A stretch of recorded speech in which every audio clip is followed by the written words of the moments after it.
Well, thanks so much, Jessica, for that introduction. And I'm so excited to be having this conversation with Candace. Thank you so much for joining us.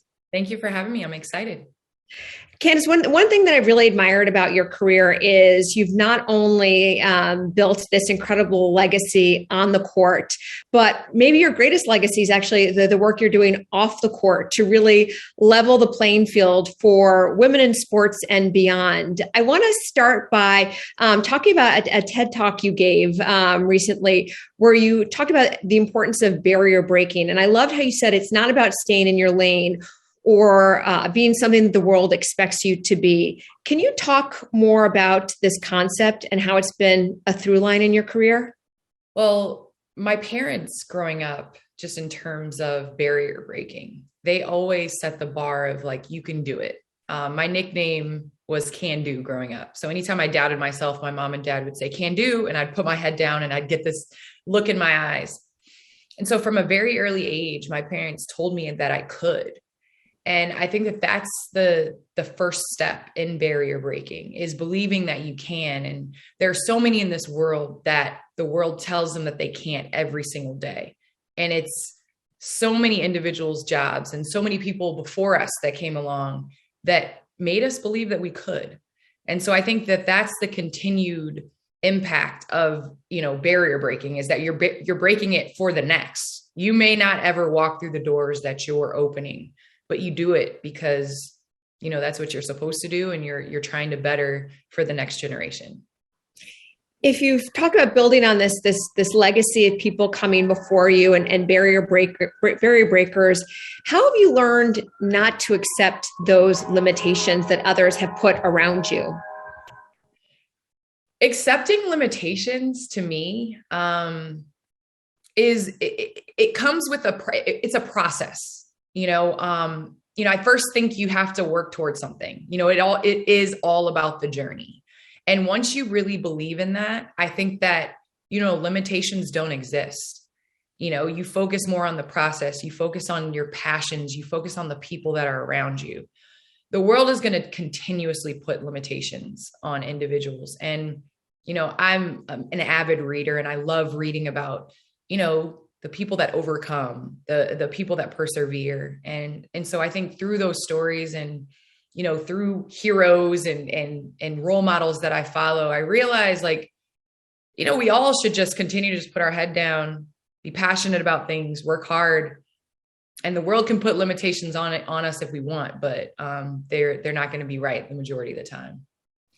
You obviously built this amazing career in basketball, but as I said earlier, so much of the work you're doing right now is to help break those barriers permanently for others, for younger generations, and those who follow you. At what point in your career did you recognize that your success had the opportunity to start to open doors for others or to be able to spark change in a more meaningful way? In 1997, the WNBA started, and I grew up in the Chicagoland area in the 90s. So the Bulls were just winning championships after championships. And I have two older brothers in a household where, we did everything. I did the dishes. My brother cooked. We didn't have roles. Everybody pitched in. And I think I grew up in a world and an environment where I could do anything that they could. And so with that being said, I didn't understand that people necessarily had to see people that look like them to realize that they could do it. And then I realized in 1997 how special it is because the WNBA started and I no longer had to be in my driveway wearing Michael Jordan shoes, shooting fadeaway jump shots. I could raise the roof like Cynthia Cooper. And I remember, and I don't know if at the time I was 11 years old, I don't know if I really realized okay, she looks like me. Wow, I'm inspired by her because she looks like me. But now I'm able to kind of really reflect and realize how important it is and how crucial it is for us to see people that look like ourselves, how important it is for the world, for men to see women in leadership positions across the board, because, it transcends sport. It's not just about sports. It's about culture, about lifestyle, about business, across the board. So I realize how important it is for people to see differences in different positions. How have you worked to set your own standards in the game and in your career? My daughter is my biggest inspiration. And now my son. And I think they ask all the time, questions with me in basketball of what I want my legacy to be. And, basketball is kind of, a metaphor for life, really. We're retiring and moving on. And it's like, what do you want your legacy to be in basketball? Well, I don't know exactly with basketball, but with life, I just definitely want to leave more. I want to leave it better. And I think that that's my main motivation in continuing to level the playing field, continue to have these conversations, and continue to tell the story of how sports has been so valuable in my life and how now I'm going to take sport and go into another lane. And so I think my huge inspiration are my kids and making sure that my daughter is going to have the exact same opportunities as my son. What are some of the lessons that you've learned? You said one of the things is taking what you've learned from sports and your career in sports and taking that into other arenas. When you think about one or two of the greatest insights or lessons that have shaped you and your ability now to continue to grow in so many different areas of your career, what are the things that sports have helped really shape or catalyze within you? I was very fortunate to have an amazing mentor and an amazing coach in the late, great Pat Summitt at Tennessee. Coach Summitt was one of those people and those individuals that demanded greatness, not of others, but of herself first. And I think with sports, there's something that she always used to tell me. She always used to say, handle success as you handle failure. And I think that's been a message that has just rung in my ears constantly, because I think sometimes, especially as women, we beat ourselves up when we don't succeed, and we kind of move past and negate compliments or success or achievements. And it's like, no, we have to celebrate the victories, not dwell on them, but celebrate them. And we also have to learn and not be so hard on ourselves in the failures. It's a process. And I think sports has taught me that you lose, and the next day you get up, you go back to the gym, go back to the drawing board, and you try to win. Something sort of a process too is in sports and obviously building your career, but something that you spend so much time on, and that is really your activism and being a force for change. And right now it's a time where there is such an intense focus on the progress for female athletes, but you said very candidly that you're reminded that there's still a long ways to go. You shared that it's still difficult, that sometimes you're still sitting in meetings where you're the only woman or the only woman of color at that meeting. What have you learned throughout this process about what it takes to actually drive progress and move the needle forward in a meaningful way? I think sometimes when we're young, we set out to change so many people, right? We set out to, I would say like impact a number of people, change the way that they view things or their habits. And for me, I've realized it's so important, even if you change one person's point of view, what that impact and what that inspiration is going to have, going forward. And I always just try to leave in every situation or every environment I'm in. I always try to bring to light certain things, and it can be small things, because in basketball, we talk about how like the small things win games. Usually it's not the big things. It's usually the small things that win you a championship, boxing out, rebounding, getting to the free throw line, not fouling, those type of things. And for me, when I walk into a room, I want the same eye contact that you would give others. That's what I desire. I think that's one of those things that I've noticed as women being in the sports field and, covering sports, just making sure that we're able to maintain and receive that same eye contact that you're going to give others. We always talk about the use of girls, we are women. So I kind of am actively reminding individuals that I am a woman. We play women's basketball.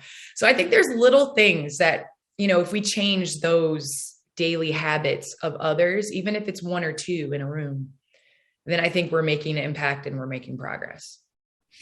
I think that's such great advice, because sometimes when we talk about sort of progress, it can seem so elusive or so far away that you may not even try and start. The challenge seems too big or too great. But you're right. I think those small steps can be so impactful and over time certainly add up. You're also, though, someone who is relentless in what you do. You're relentless as an athlete, someone who is known for their tenacity and resilience. I'd be curious, what's been the biggest difference for you in terms of what it takes to put up the fight or to pursue on the court versus the work that you're trying to do to drive greater quality in the sports arena and beyond? It is a huge balance to balance, on the court and making sure that you're performing and representing women's basketball well. And then also off the court, I have several heroes that I will say that I look up to just because of the way that they've transcended and transitioned into other careers. One of those being Michael Strahan. I think he made a seamless transition where so many people don't realize that he even played football.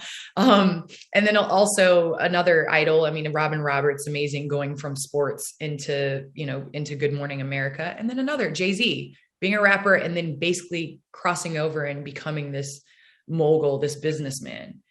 And I think that's what I would like to do. I think I'm constantly learning from my previous career, or current career, I should say, in basketball. And, I feel blessed to be a rookie again. How many times you get an opportunity to have that newness and to really be that rookie? And I'm taking what I want as a vet. As a vet, I love a rookie that comes in and asks questions, wants to work, goes up early. So I think that I'm taking all of the skills that I learned from basketball and trying to apply it off the court. And so that's a balancing act. But I think it's fun. It keeps me going. And I'll tell you one thing, if you give me one thing to do, I probably won't be able to do it. If you give me 100, I'll have a better shot at doing it. That is often so true. I really love what you said about being a rookie again, because I think sometimes when we talk about our careers, that unknown can be intimidating to people, right? You may have had skills in one arena that can apply, but to start as someone new and to embrace what you don't know can be really hard for a lot of us, and especially as women, where many of us might also struggle with our confidence. What advice do you have for those people who may be looking at that career transition, or who may be needing to embrace that rookie status in a way that's actually an upside? Well, I have had amazing mentors and a lot of advice in my years. And although it may not seem like I was listening, I was. A lot of the advice I got, one was just for working moms, especially Rachel Nichols, worked with ESPN. She told me, she said, no is a sentence. And I think as working moms, we feel like we always have to explain ourselves. So first, starting with that. And then secondly, it's a skill to know what you don't know. And by knowing what you don't know, you're able to ask questions and you're able to grow and you're able to get better. And that's something that I'm still trying to get better at and grow at. But it's okay to ask these questions, and you shouldn't be embarrassed to ask questions. And I think that's probably my biggest advice is, those two things. You have a documentary that's coming out later this year with the passing of Title IX in 1972. You've talked a lot about the fact that you grew up in a time where really you were the beneficiary of Title IX, where athletics really skyrocketed and took shape for women. Through this documentary, it's exploring the impact of Title IX, but through your perspective and your very unique vantage point. Can you talk a little bit about this documentary, why it was important to you, but also what you hope younger generations take away from it? You hit it exactly the way it needs to be told, in terms of, I am a beneficiary of Title IX. My mom went to school in 1972, the year Title IX was passed. And there was no girls or women's basketball at the time. My dad was a 4-year basketball player on varsity at University of Iowa, 72 to 76. And my mom couldn't play sports. And I feel as though I'm in the position of, I'm in the middle, because my daughter is going to have far more opportunities than I had. And I really look at it like, we had an entire generation and generations previous to 1972 that missed out on not only sport, because that's not what Title IX is about. It's about culture. It's about lifestyle. It's about business. It's about team. It's about learning the skills necessary to operate in this world. And, you know, by having Title IX and it being 50 years, we have come so far. We have opened so many doors. We are standing on the shoulders of Billie Jean King and Lisa Leslie. We're standing on their shoulders, but we have to do our job to continue to open those doors. We're not satisfied. And, you know, the more that I think about it, the more inspired and hyped up I get, because I really want my daughter to have a shot at being and having as many opportunities as she can. You know, your last question for you, you're so mindful of the impact that you can have in both big and small ways on the world around you. You talked earlier about how people may have more opportunities to be a force for change in very small ways in their life. But for those who are looking to understand how they can take their passions and activate solutions, what have you learned, or is there any other advice that you can give around how others can be more active change agents in their own life? I think it starts, in order to be an active, you know, change maker, you can't worry about the scale at which you're going to make change. We look at so many individuals, especially online, and it's how many followers do you have, or, you know, how many voices or individuals can you reach? And at this point, you know, I've watched, and I am so optimistic at the next generation, because it is in conversations. It's in the way you carry yourself on the daily, and you never know what you might say to somebody on a random day that can inspire them to change themselves and to make things better for others. So I would just honestly say, follow our next generation, because I feel like they have the code to, you know, body positivity, you know, to racial equality, to gender equality. They have the code to so many of these things if we just listen. Well, Candace, you're someone that all of us are very, very lucky to listen to have watched on and off the court. Thanks so much for sharing your insights today, and for all that you're doing on behalf of women in sports, but also just on the battle for equality across so many different arenas. We're grateful for that, and also really excited for your documentary and all that's ahead in your career. Thank you, Candace. I appreciate you, and I appreciate this opportunity. Thank you.